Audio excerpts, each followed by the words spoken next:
Okay, from my garden I have basil that's probably grown about 3 to 4 feet high at this point.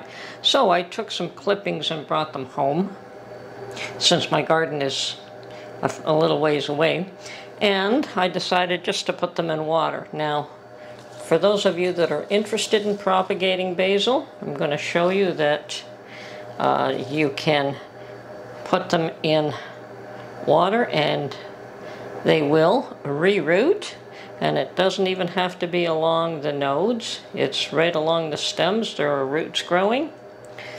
And here I did trim it basically at a node, thinking that that is where most of the roots would grow, but they do grow all up and down the stems, so interesting to note.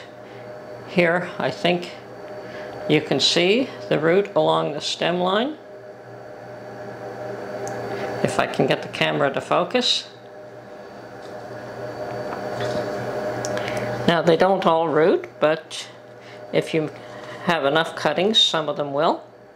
And here's another that shows that there are roots along the stem. Now I'm not going to bother to plant these, but if you do want to propagate basil, this is one way to do it, and it's fairly easy actually. Okay, this one has not rooted yet. This one's got healthy roots along the stem. I'm going to see if I can just loosen them up so you can see them. Don't want to break them though. See? And it just grows all along the edge there. So I've just freshened up the water, and they also do grow from the end.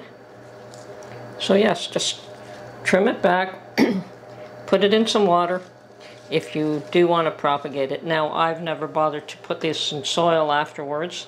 I have more than enough basil, and it's also easy enough to grow from seed. But this is also a very easy way to propagate already established and grown basil plants.